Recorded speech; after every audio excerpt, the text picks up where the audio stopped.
You better submit because the cows are already waiting from Balor. I loved this pay-per-view. R-Truth enters at number 30, gets attacked by Nia Jax. Nia Jax enters the Royal Rumble, RKO out of nowhere by Randy Orton. Holy shit, this is the greatest thing I've ever seen in my entire life. I respect Randy Orton even more right now. Thank you, Randy Orton. Can I touch your wipe? Anyway, it was an amazing pay-per-view. This was the first new era pay-per-view in my opinion, because not only it was quite unpredictable in some areas, it was also what we wanted to see. Sometimes a decent amount of predictability is good, you know. Thank you, Randy. Thank you. This was the greatest moment of my life as a wrestling fan. Only a couple of days ago I realized that this Royal Rumble is going to be in a stadium, and that was one of the biggest reasons why I love this pay-per-view as well. I wish every big pay-per-view would be in a stadium. It's not gonna happen, probably not even possible, but holy shit, that was a good one. Hopefully next year is going to be in a stadium as well. All in all, the pay-per-view was great with few exceptions, you know, few questionable decisions, but we kinda have to wait to see where these go. Anyway, let's start with the kickoff show, and we got this. Rude and Gable versus Rezar and Scott Dawson. Excuse me, what the fuck?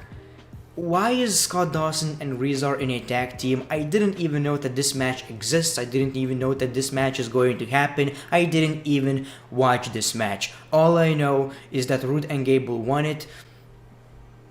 Fair enough. Anyway, let's move on to Nakamura versus Rusev, the United States Championship. Remember that moment when Rusev won the United States Championship and the era of the worst United States title reign was over. Shinsuke Nakamura, the worst United States champion of all time, is finally not the US champion anymore. It's Rusev Day, everybody. Well, until now, because he lost the championship to Shinsuke Nakamura. A very questionable decision because he was the worst United States champion, and they decided, you know what, let's just give him the title. The only two people that I want to see as United States champions right now are Andrade and Rey Mysterio, because they have amazing matches on SmackDown Live, and these matches are not even for the championship. Imagine how much the title would mean if they would be fighting for it.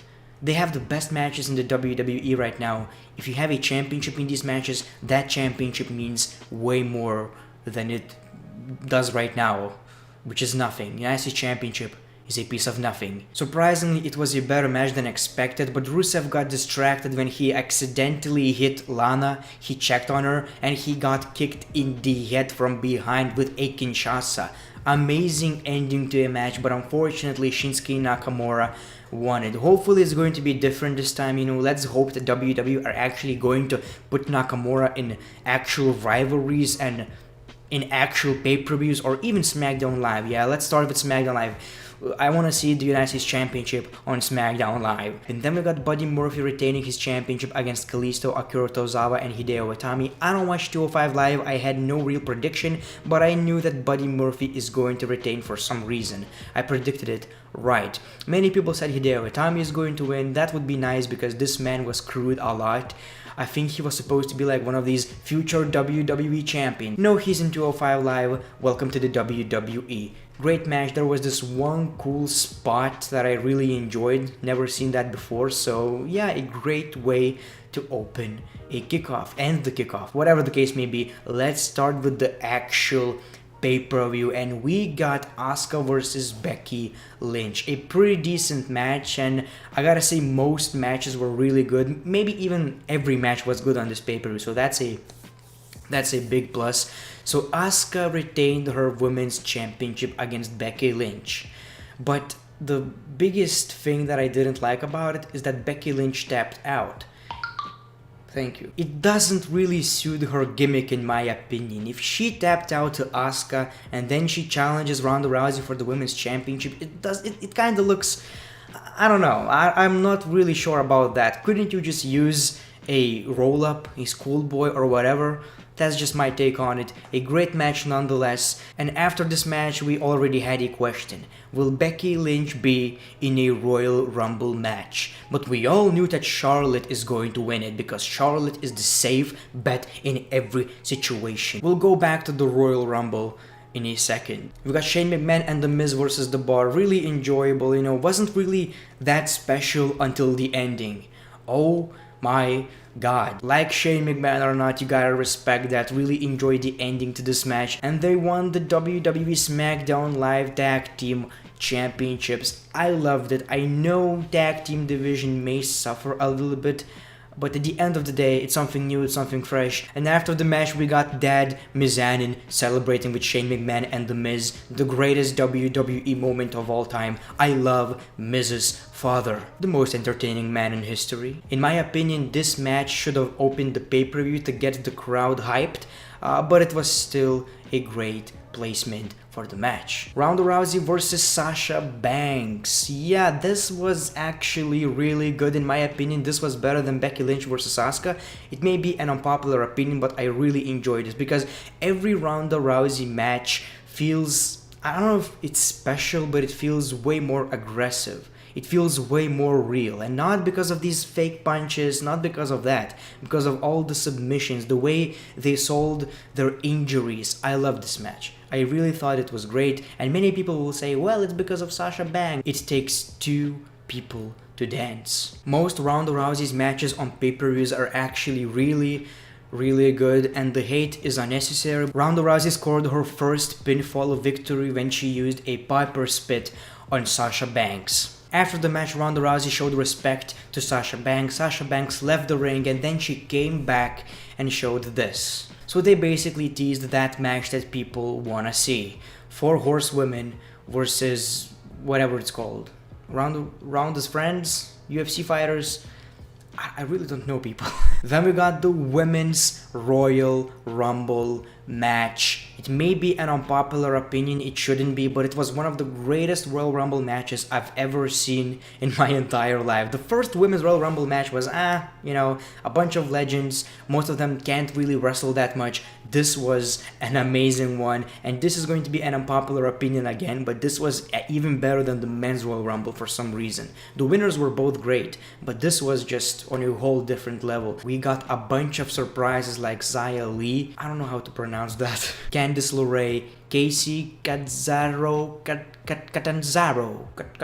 It was the first time I've ever seen her, and she's already one of my favorite WWE women of all time. Kairi Sane, and of course even more surprises. But what you probably already noticed is that last year they focused on legends, this year they focused on the future. A bunch of NXT call-ups, a bunch of people from tournaments, and it doesn't necessarily mean that they will be on Monday Night Raw or SmackDown Live, which is kind of a shame. It was great, but the only problem I have with this is that if I see an NXT superstar in the Royal Rumble, it should probably mean that they will be on Raw or SmackDown. Other than that, it's kind of pointless. It's kind of pointless because we already know they're not gonna win, because they will be in NXT. And in my opinion, we got a little bit too much NXT talent, but they still delivered. We got Riot Squad pretty much screwing a lot of women in this Royal Rumble. It was really annoying. They got eliminated, but they still tried to eliminate other women, which is kind of a shame. But at the end of the day, that was the whole point. Naomi and Casey were pretty much the Kofi Kingston of this match. Because we got a bunch of cool spots. For example, Naomi, walking on the barricade, or Casey walking on her hands. That was really great, in my opinion, and it showed that these Women's Royal Rumble matches can be just as good as men ones. Last year, I didn't believe in it. It was really crappy. This year, I'm a fan. We even got Hornswoggle. Hornswoggle was under the ring, and yeah, another cool moment. I've seen some people complaining about it. Oh, this is not a comedy. This is supposed to be a serious match. We got everything in this match. We got comedy, we got some serious stuff. And yeah, I really could not complain. Lana made her entrance, and if you've seen the Kickoff show, you already know why it happened, why she's injured, because she got replaced with Becky Lynch, and apparently Finlay is the one who can decide if you can be in the Royal Rumble. If you want the WWE Championship opportunity, ask Finlay. I actually thought that Finlay is going to win the Men's Royal Rumble, so my prediction didn't deliver. So Becky Lynch replaced Lana, and this is where I really started to enjoy this match. This is where I got really invested in it, because I think we all wanted Becky Lynch to win this match, right? I really was pretty sure, I was sure that Charlotte is going to win this match, but she didn't. Becky Lynch, Nia Jax, and Charlotte were last 3 women remaining. I mean, we already knew that Nia Jax is not gonna win it, right? We already knew that. So once she got eliminated, this is when it got really interesting. Becky Lynch was selling her injury, so we thought that maybe she's not gonna win after all, because we know WWE like to prank us, they like to tease us. And there was a lot of teasing in this match, but surprisingly Becky Lynch still won it, thankfully. And yeah, just a good example of WWE doing a right thing. Many people will complain that Becky Lynch wasn't even supposed to be in this match, but this is wrestling. This is, enjoy it like a movie, enjoy it like a TV show, because quite frankly it is. It told a great story in my opinion. She lost the championship match, but she still won the Royal Rumble. And it kinda made sense anyway, because Lana was injured, someone had to replace her. Remember in the 2017 Royal Rumble when Roman Reigns was in a championship match, but he was still in a Royal Rumble match. Now let's talk about that for a second. I think that people who are in normal matches should kinda also be in Royal Rumble matches as well. That's just my take on it. I'm gonna talk about that later in this video. Anyway, a great moment. I would give this Royal Rumble match 9 out of 10. Daniel Bryan versus AJ Styles for the WWE Championship. So I don't think it was a bad match. It was pretty decent, but the crowd was dead, and I cannot blame them after Becky Lynch won the Royal Rumble. You know, they were tired, and after this kind of huge moment you get this match that people already seen. I understand that. So yeah, in my opinion it was a little bit too slow, didn't really get the crowd into it, and the ending was really strange. Referee got knocked out, Eric Rowan appears out of nowhere and helps Daniel Bryan to win this match. Are we getting a vegan cult? Are we getting AJ Styles and the Club versus Daniel Bryan and the Carrot Club? Oh my god. It's really weird and a very questionable decision. But I really cannot wait to see what this all means. Are we getting some kind of a straight edge society with Daniel Bryan, you know, except with vegetables? I don't know, man. I don't even know if Luke Harper is going to be in this whole thing. But yeah, mixed feelings. This was the first match that I felt, is it disappointing or is it just weird or am I excited? One thing's for sure, I'm interested. Brock Lesnar versus Finn Balor. Now we all knew that Brock Lesnar is going to win this match. I didn't have any expectations, but this match was really great. I don't even know.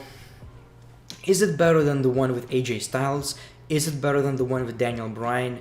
I don't know, but this match was amazing. I don't know what people think about this match, but I was really into it. In so many moments, Finn Balor made me believe that he's actually going to win this match. And the whole point of this match was to make sure that people believe in Finn Balor, and in my opinion, they achieved it. And Brock Lesnar just proved that if he cares, he is great. He can have amazing matches. Of course, Finn Balor was a smaller guy in this match, but he looked very smart. He had a strategy. He focused on the fact that he's smaller. He kinda made it into an advantage. But the best thing about this match was Brock Lesnar selling his injuries because, well, the Ultimate Farmer landed on his pee-pee. Commentary said that Brock Lesnar injured his gut. I think he injured his cock, honestly. That's just my take on it. Anyway, the ending was amazing when Finn Balor did his finisher, 1-2, kick out into a submission move by Brock Lesnar, into Kimura lock or whatever it's called, and Finn Balor tapped out. You better submit because the cows are already waiting, Finn Balor. Then after the match, Brock Lesnar beats the crap out of Finn Balor again. 2019 Men's Royal Rumble match. In this match we got a few surprises as well, like Jeff Jarrett wasn't really into it, my man. And they really didn't do him any favor with that attire. Really didn't. And yeah, he interrupted Elias, and Elias was supposed to sing with him, but then he turned heel apparently. And yeah, I don't know how I feel about that. And yeah, it's been confirmed that Elias is actually a heel right now if you watched Monday Night Raw. I don't know how I feel about that. I really don't know how I feel about that. Then we got Kurt Angle, we got Johnny Gargano, we got Pete Dunne, we got Aleister Black, and even Dolph Ziggler, who pranked all of us that he's leaving the WWE. He didn't leave the WWE, he was in the Royal Rumble match, he wasn't on Raw though, so is he leaving the WWE? I don't know. I don't know what's going on with Ziggler, my man. And we also got Nia Jax. Yes, we got Nia Jax.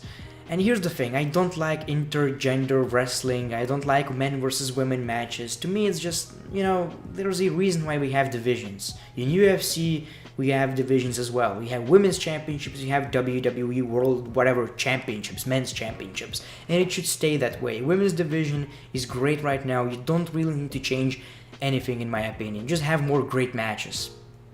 That's just my take on it.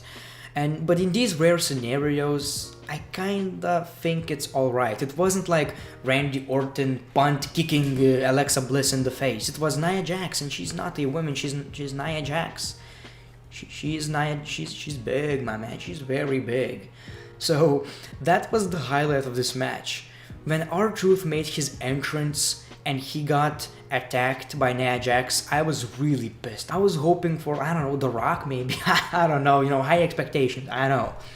But I was expecting someone big because I knew that R-Truth is probably not going to be number 30. Like, really, think about it. But once we got Nia Jax actually wrestling these guys, and we got a super kick, 619, and then the RKO, thank you Randy Orton, you're the greatest of all time. I thought it was the greatest thing I've ever seen. The last 4 men who were remaining were Seth Rollins, who was actually outside of the ring, Braun Strowman, Andrade, and Dolph Ziggler. Really weird selection of superstars. And to be quite honest with you, even though I think it's a great selection of superstars, you know, I'm a fan of Andrade, Ziggler is one of my favorites of all time, we all knew they're not gonna win, right? We all know that either Seth Rollins, Braun Strowman, or Drew McIntyre are gonna win this match. By the way, Dolph Ziggler made his return and eliminated Drew McIntyre. That was fair enough, right? Anyway, you know, Braun Strowman eliminated Andrade, Ziggler, and oh my god, am I the only one who's not that big of a fan of Braun Strowman anymore? I was so worried that Braun Strowman is actually gonna win this Royal Rumble. Remember when he won the Money in the Bank? I was so disappointed. I thought that this is something that WWE would do again, but thankfully Seth Rollins won the match in the best way possible, with a curb stomp elimination. So yes people, Seth Rollins is going to WrestleMania, and are WWE finally listening to the fans? I'm not quite sure, but in this case, it felt like it. I appreciate both winners of these Royal Rumble matches, but in my opinion when it comes to the actual match, the Women's Royal Rumble was a little bit better. That's just my opinion. And one of the biggest reasons why Men's Royal Rumble match was a little bit lacking in my opinion was because there was a lack of big stars. And of course the reason behind it is that there are a lot of people who are wrestling for the championship, so they're not in the Royal Rumble. But I don't know if you people noticed it, but there was a lack of big WWE stars in that match. Anyway people, what a pay-per-view. Hopefully you enjoyed it as well, and thank you for watching this video. I would give this pay-per-view 8 out of 10. Let me know your ratings in the comments below. Thank you for watching this video. Leave a like if you enjoyed. Follow me on Twitter and Instagram, and as always, yeah boy, the brash one. Peace, love, and